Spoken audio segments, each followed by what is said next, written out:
दोमाना थाने की पोनीचक चौकी में स्नैचर किया गिरफ्तार, 5 गोल्ड चेन बरामद। मैं थोड़ी इसकी बैकग्राउंड बताना चाहूँगा। ये जो इंसिडेंट कहाँ से शुरू हुआ। 21 अक्टूबर का वाक़ा है।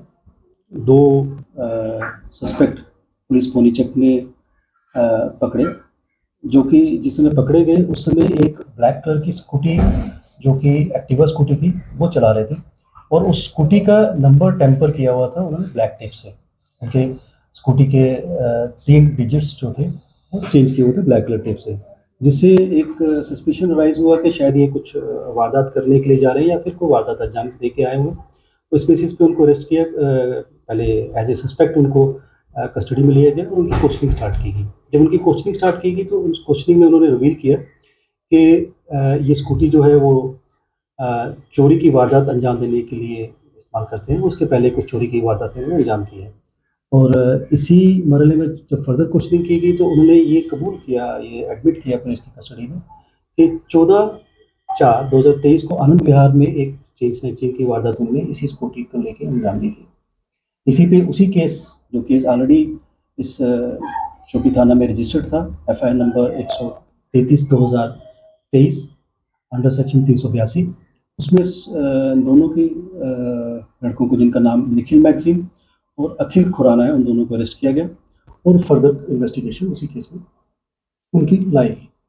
इन्वेस्टिगेशन के दौरान उन्होंने कुछ और कबूलनामे किए, जिसके निशानदेही पे कुछ 5 चेन्स जो है, गोल्ड चेन जो है, वो रिकवर भी की गई। फर्दर जब और आगे इन्वेस्टिगेशन चली, उनसे और पूछताछ की गई तो उन्होंने और कुछ चोरियों के बारे में भी अपनी जो है शामिल होने की बात कही और ये बताया कि कुछ फैमिली के और मेंबर भी जो उनके साथ उनका साथ दिया करते हैं, चोरी की जो चेन्स हैं उनको डिस्पोज ऑफ करने में, उनके बेचने में या फिर किसी जगह पे गिरवी रखने में, कुछ फाइनेंसर के पास गिरवी रखने में भी उनका जो है नाम सामने आया, जिसमें कि उनकी वाइफ का जो है नाम सामने आया और ये बात आगे चलती गई। वाइफ को पुलिस ने नोटिस सर्व करके उनको आईओ के सामने पेश होने की बात की गई, बट उन्होंने वाइफ ने अवॉइड किया और वाइफ तब से लेके कोऑपरेट करना बंद हुई, जब से उनको बात ये पता लगी। बात रही कि पुलिस का मिसबिहेवियर की हम बात करें, जो ये टोटल डिनाइड है, ये बिल्कुल गलत बात है। 31/10/2023 को जो बबली मैगज़ीन, जो मदर है एक्यूज्ड निखिल मैगज़ीन की, वो अपने एक रिलेटिव अंकुश शर्मा के साथ चौकी में हाज़िर आती है और कोर्ट का बेल ऑर्डर पेश करती है, जिसकी बुनियाद पर उसको, लड़के को वहाँ से छोड़ दिया जाता है। और उस दिन, जैसे कि मैंने वीडियो में देखा है कि वाइफ ये एलिज कर रही हैं कि मेरे सामने मेरे हस्बैंड को निकाला गया और मार-पिटाई की गई। उस दिन वो उस चौकी पे गई नहीं, बिल्कुल, ये वो बिल्कुल डिनाइड है। इसकी बनिस्बत उसको बुलाया जा रहा था कि वो खुद पेश हो जाए और अपनी जो इन्वेस्टिगेशन है उसमें कोऑपरेट कर रही, वो आ नहीं रही थी।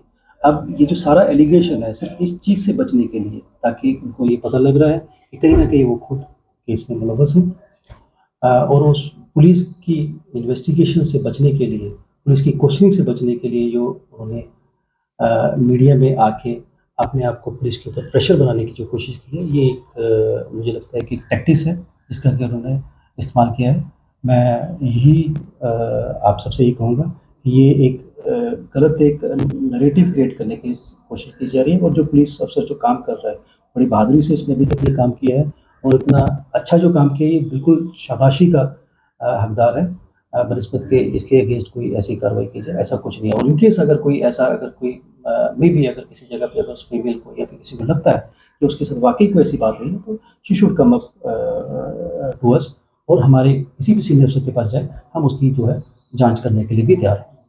सर, हाल ही में इन जैसी वारदातों को देखते हुए एक नया ऑर्डर है कि हर जहाँ भी रिमांड रूम में सीसीटीवी होना काफी जरूरी है, क्योंकि काफी बार हमने देखा कि जो अगर मुलजिम है, जिसको अक्यूज होता है, वो कोई स्टेटमेंट देता है, फिर कोर्ट में जाके दूसरा स्टेटमेंट और बोलता है कि पुलिस हमें जबरदस्ती स्टेटमेंट देने में मजबूर करती है। तो आप इसको किस तरह से देखते हैं? ये वेलकम स्टेप है या नहीं?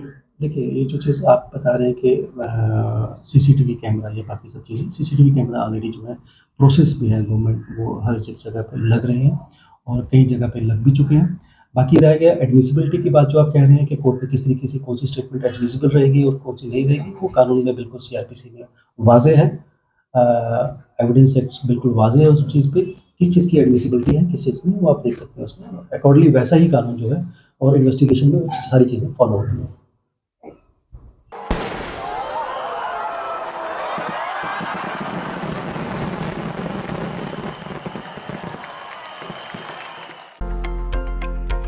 If you want to advertise your products and services, please contact us on this number, Mr. Sushil Sharma, 788 9834 394.